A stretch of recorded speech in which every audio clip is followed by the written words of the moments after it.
الشيطان الرجيم بسم الله الرحمن الرحيم الرحمن علم القرآن خلق الإنسان.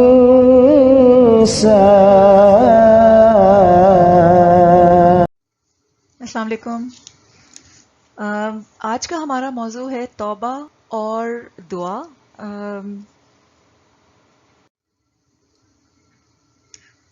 یہ سب سے پہلے ہم توبہ کے اوپر بات کرتے ہیں.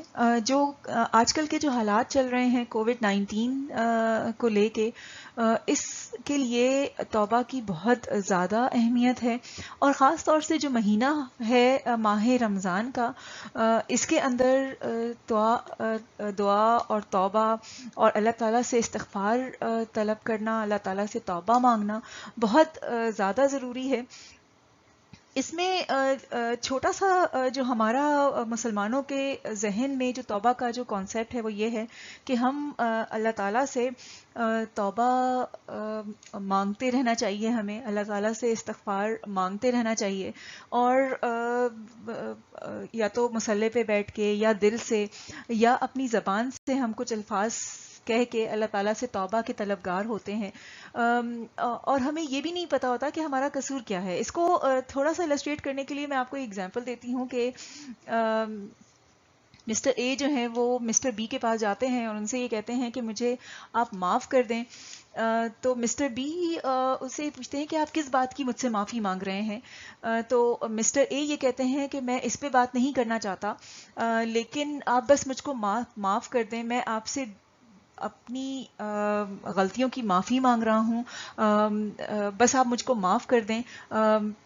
اب اس میں جب تک مسٹر بی کو یہ پتا ہی نہ ہو کہ کس چیز کی معافی مانگی جا رہی ہے، وہ کس بات پہ اس کو معاف کریں یا نہیں کریں، یہ ایک چھوٹا سا سوال ہے جو بہت لاجیکلی آتا ہے. اسی طرح سے اگر ہم جب توبہ مانگ رہے ہوتے ہیں اللہ تعالیٰ سے، تو ہمیں مسلمانوں کو یہ پتہ ہی نہیں ہوتا کہ ہم نے کس بات کی توبہ مانگنی ہے، ہم نے کس بات، کون سی ایسی ہماری غلطی ہے جو ہم کر رہے ہیں یا کرتے جا رہے ہیں جس کی ہم نے توبہ مانگنی ہے.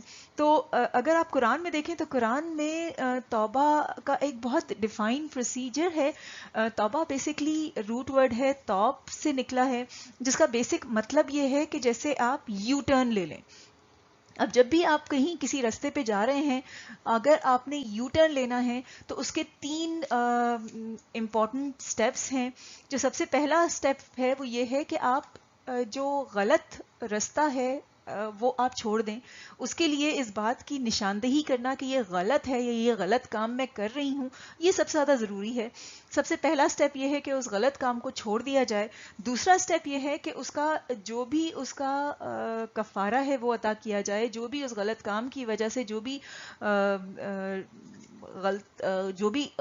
غلطی ہوئی ہے، اس کا جو بھی امپیکٹ ہے اس کو ریکٹیفائی کیا جائے، اس کو کمپنسیٹ کیا جائے، اس کا کفارہ ادا کیا جائے اور اس کی اصلاح کی جائے. اور پھر تیسرا سٹیپ یہ ہے کہ ایک بہت پختہ عہد لیا جائے اپنے آپ سے کہ میں یہ غلط کام دوبارہ نہیں کروں گا یا نہیں کروں گی، اور سیدھے راستے پہ اپنے آپ کو ثابت قدم رکھ لیا جائے اور سیدھا راستہ پھر نہ چھوڑا جائے.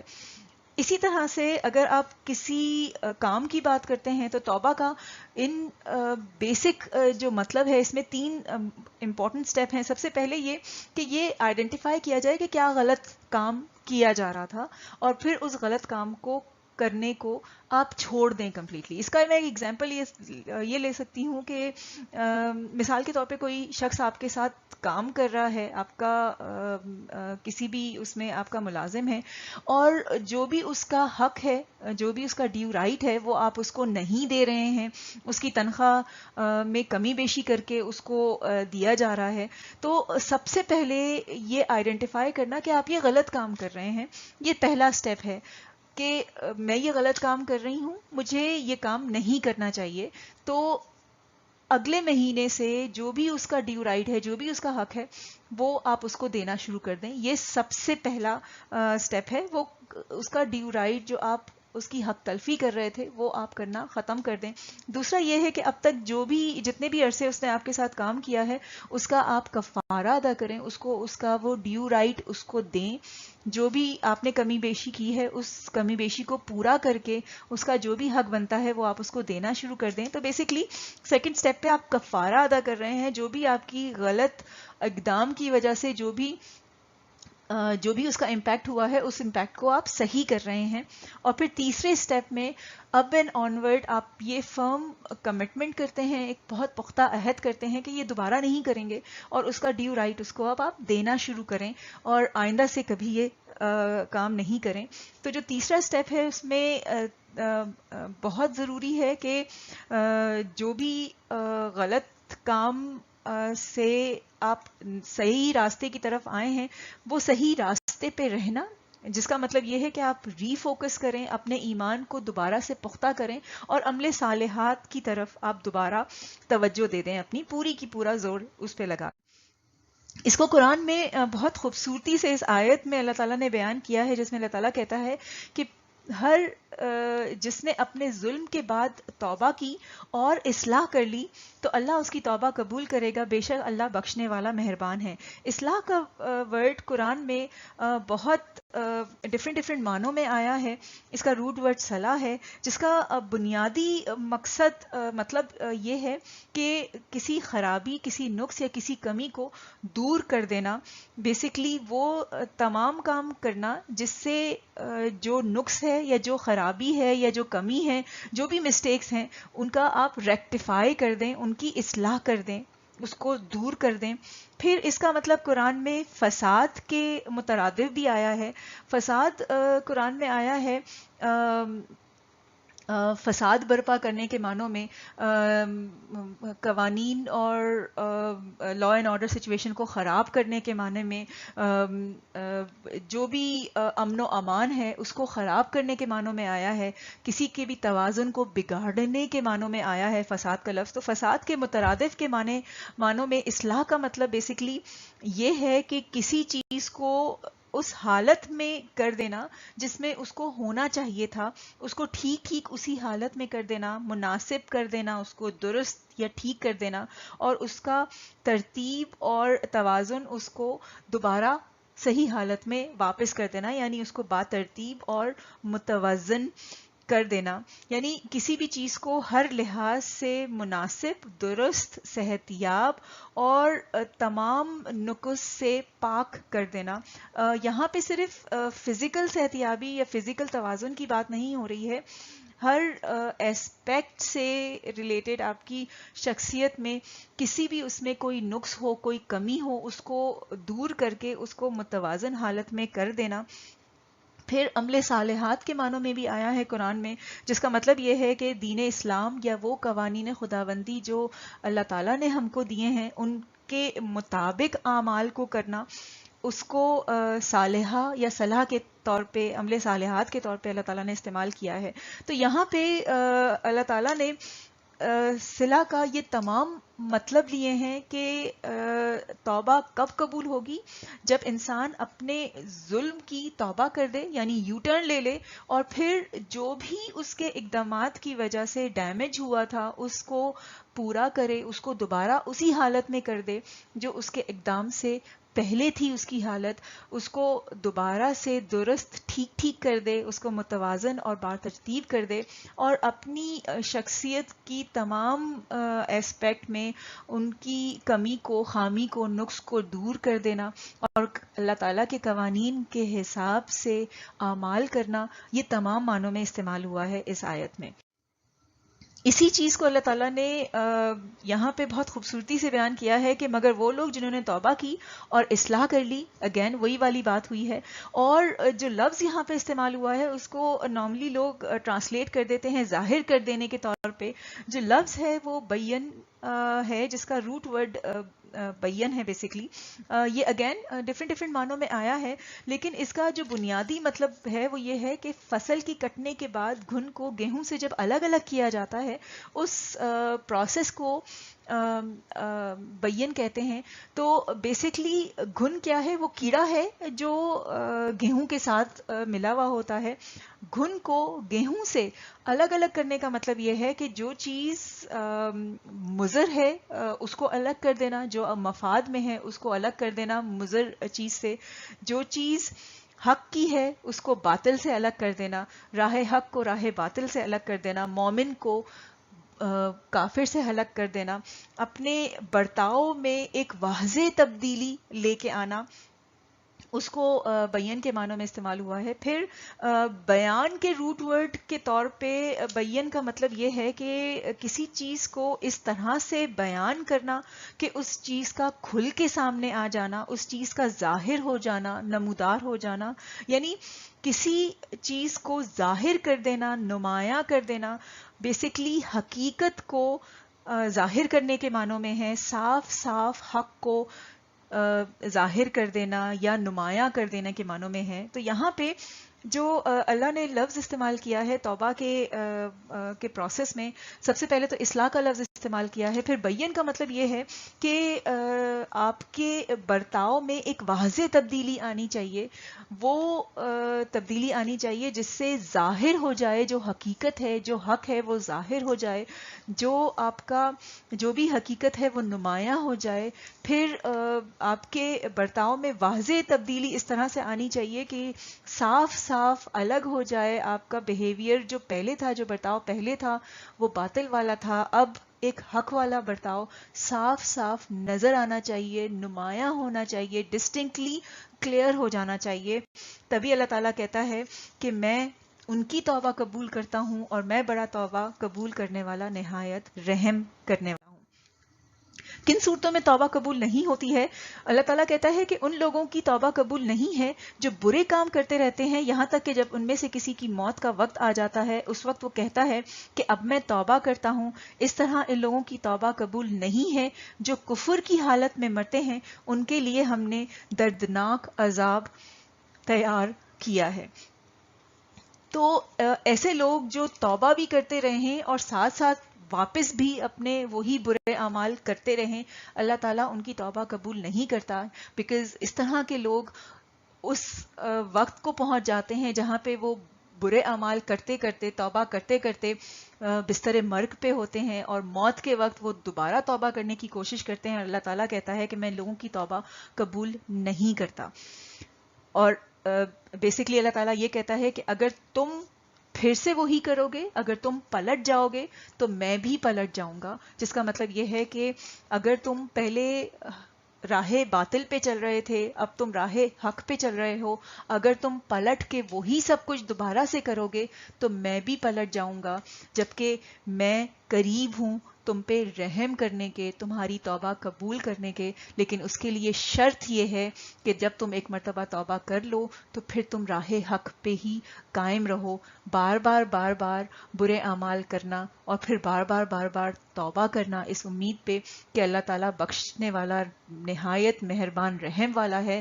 یہ امید اس حد تک صحیح ہے جہاں پہ آپ کا دل سے آپ نے ایک پختہ عہد کیا ہے کہ آپ دوبارہ سے برے کام نہیں کر رہے ہیں. لیکن اگر آپ پلٹ جائیں گے تو اللہ تعالیٰ کہتا ہے میں بھی پلٹ جاؤں گا. تم اگر وہی کرو گے تو پھر میں بھی وہی کروں گا. تو اگر دیکھا جائے تو توبہ بیسکلی کوئی بھی آفت آنے کے بعد، کوئی بھی عذاب آنے کے بعد، کوئی بھی کنڈیشن آنے کے بعد ایک سارٹ آف ایک ٹریٹمنٹ ہے جو اللہ تعالیٰ نے قرآن میں دیا ہے، جس کا بیسک مقصد یہ ہے کہ ہم یو ٹرن لے لیں. ابھی جو ہمارے پہ حالات آئے ہوئے ہیں یہ وقت ہے سیلف ریفلیکشن کا، خود کے محاسبے کا، یہ دیکھنے کا کہ ہم کیا کیا برے اعمال کر رہے تھے، کہاں کہاں ہم نے غلطیاں کی ہیں. ان غلطیوں کی توبہ مانگنے کا طریقہ یہی ہے کہ ہم سب سے پہلے آئیڈینٹیفائی کریں، یہ دیکھیں کہ ہم نے کہاں کہاں غلطیاں کی ہیں، پھر ان کا کفارہ دیں، اپنی اصلاح کریں، اور پھر ہمارے بیہیویئر میں ایک واضح برتاؤ میں، ہمارے اس میں ایک واضح فرق آنا چاہیے. ہمارے برتاؤ سے حقیقت کو نمایاں ہونا چاہیے، ظاہر ہونا چاہیے. ہمیں دوبارہ سے ایک فرم کمٹمنٹ کرنا چاہیے، ایک پختہ عہد کرنا چاہیے اپنے آپ سے بھی اور اللہ تعالیٰ سے بھی کہ ہم یہ دوبارہ کام نہیں کریں گے. اپنے ایمان کو دوبارہ سے پختہ کرنا اور عمل صالحات کرتے ہوئے راہ حق پہ برقرار رہنا، تبھی اللہ تعالیٰ ہماری توبہ کو قبول کرتا ہے. دوسرا جو ٹاپک ہے آج دعا کا ہے. توبہ اور دعا کا ایک بہت میجر جو ڈفرنس ہے، جو فرق ہے، وہ یہ ہے کہ توبہ ہوتی ہے ہمارے جو ماضی میں کیے گئے کام ہیں ان سے متعلق، اور دعا ہے ہمیں جو آج چاہیے یا جو ہمیں اپنے مستقبل میں چاہیے اس سے متعلق ہے. توبہ ہمارے غلط کام جو ہم نے کیے ہیں ان سے واپس آنے کا، اللہ تعالیٰ سے توبہ سیکھ کرنے کا، جو ہمارے ماضی میں جو ہم نے کام کیے ہیں ان سے ایک طریقہ ہے.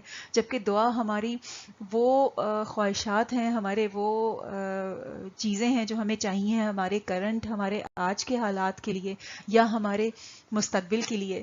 تو ایک ہم نے جو سب سے پہلا ذکر کا سیشن کیا تھا اس میں ہم نے یہ دیکھا تھا کہ رمضان کی جتنی بھی آیتیں ہیں ان آیتوں کے درمیان میں یہ والی آیت ہے جو اس بات کی ہمیں نشاندہی کرتی ہے کہ دعا رمضان کے مہینے میں کس حد تک سگنیفیکنٹ ہے، کس حد تک پروفاؤنڈ ہے، کس حد تک اس کی اہمیت ہے.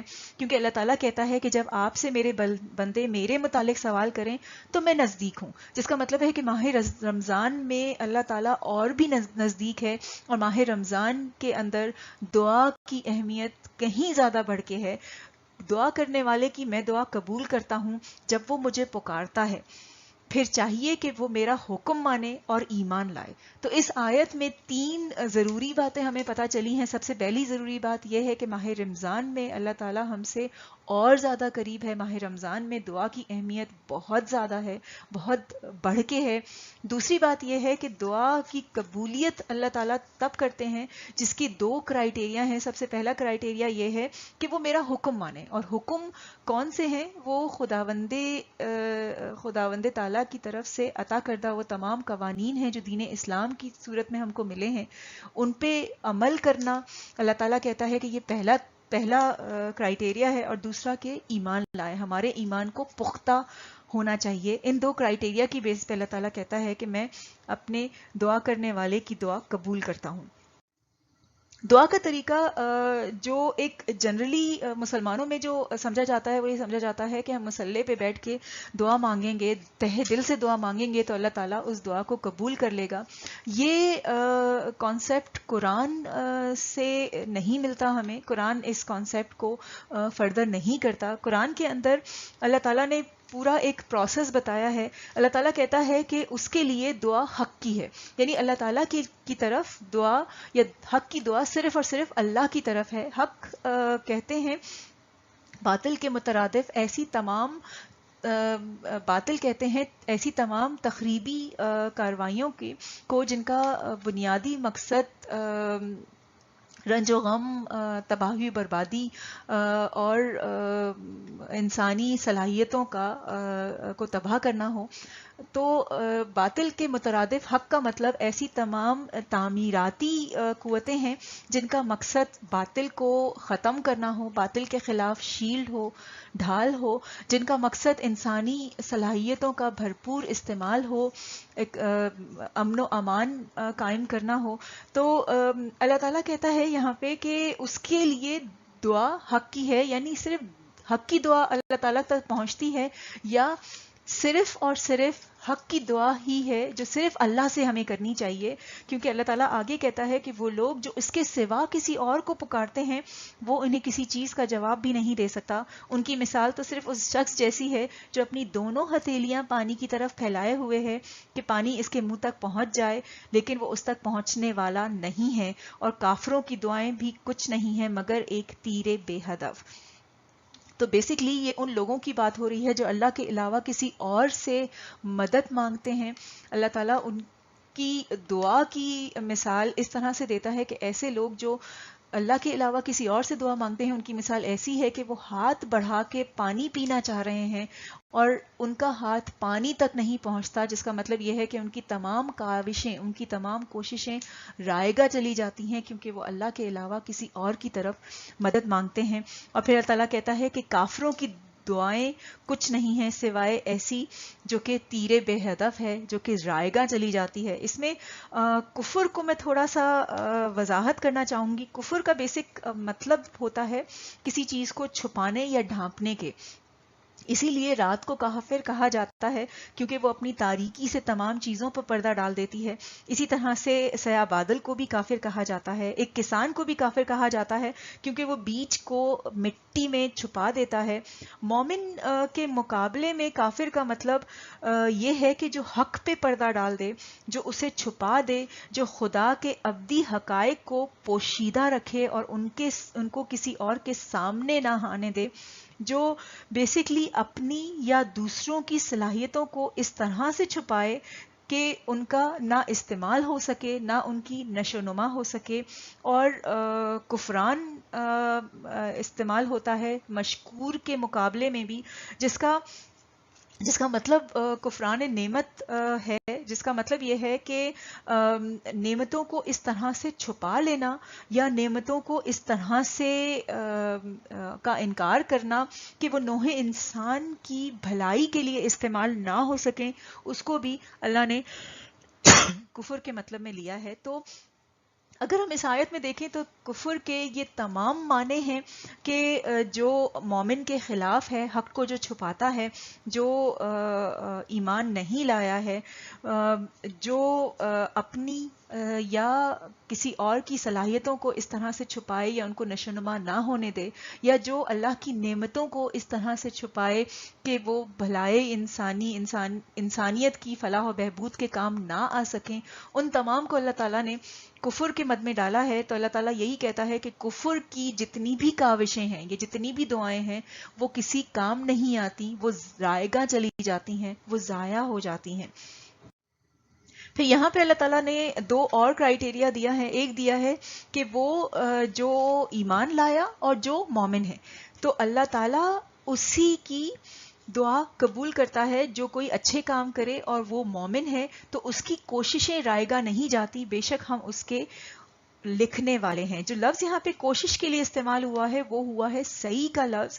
سعی کا لفظ قرآن میں کئی جگہ استعمال ہوا ہے، لیکن اس آیت میں بہت خوبصورتی سے اللہ تعالیٰ نے بتایا ہے کہ یہ کہ انسان کو وہی کچھ ملتا ہے جس کی اس نے سعی کی ہوتی ہے.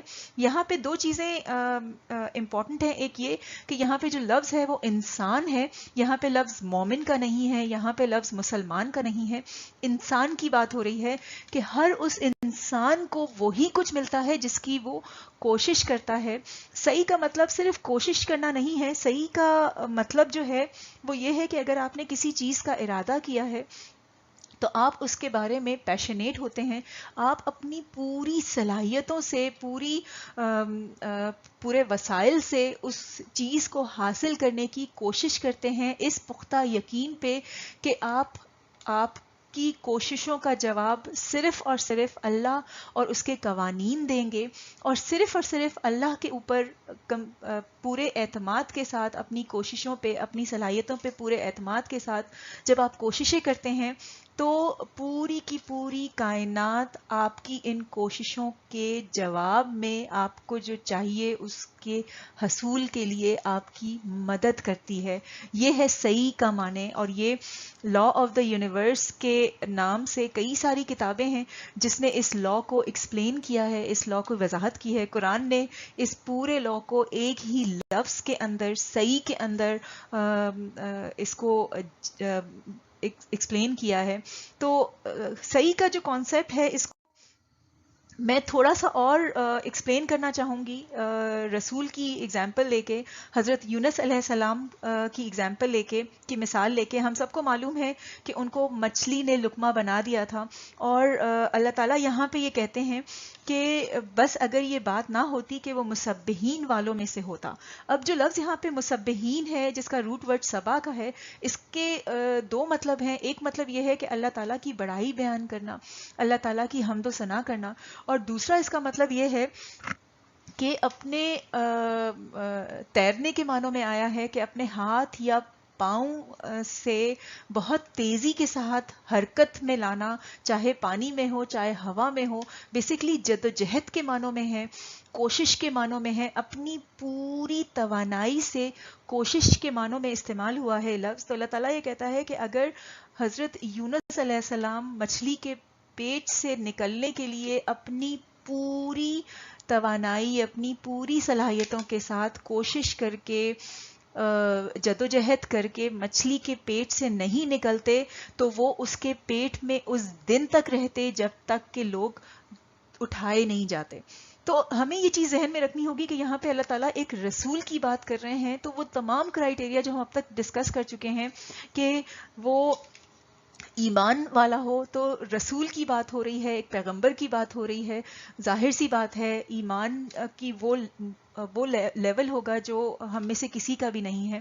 پھر ان کی دعا حق کی تھی، کیونکہ وہ اللہ تعالیٰ کی کیونکہ وہ مچھلی کے پیٹ سے نکلنے کی کوشش کر رہے تھے، وہ دعا حق کی تھی. پھر وہ اللہ تعالیٰ سے ہی دعا مانگ رہے تھے، کسی اور سے نہیں مانگ رہے تھے. پھر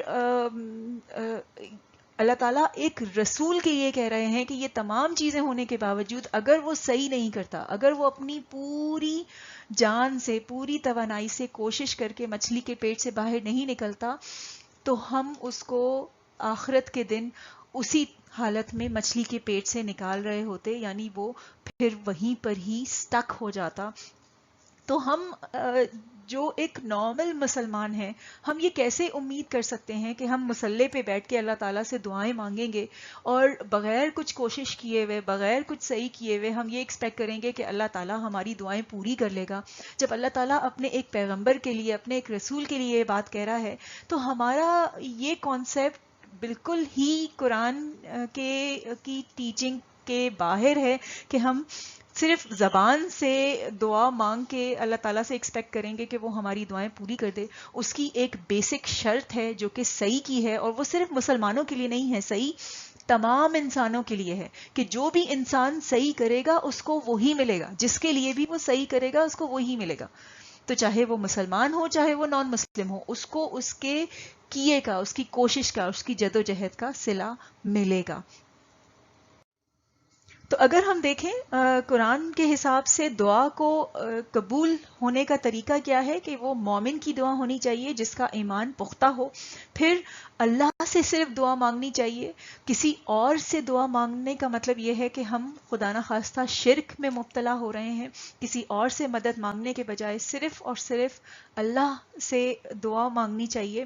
پھر ہماری دعا آف حق ہونی چاہیے.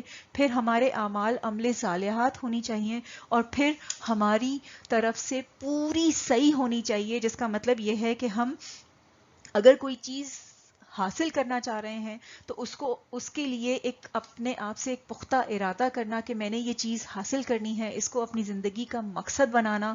پھر اپنی پوری کنوکشن، اپنے پورے یقین کے ساتھ کہ آپ یہ چیز حاصل کر لیں گے اللہ کی مدد کے ساتھ، اور صرف اللہ کی مدد کے ساتھ اپنی تمام وسائل، اپنی تمام صلاحیتوں کو پورے طریقے سے، میکسیمم طریقے سے اس کا استعمال کرنا، اپنی پوری توانائی، اپنی پوری جان کے ساتھ اس مقصد کو حاصل کرنے میں لگے رہنا. اگر ہم یہ کریں گے تو پھر ہم یہ دیکھیں گے کہ ہمیں ایسا لگے گا کہ جیسے پوری کائنات، اللہ کے تمام قوانین ہماری مدد کر رہے ہیں ہمیں یہ ہمارا مقصد حاصل کرنے کے لیے.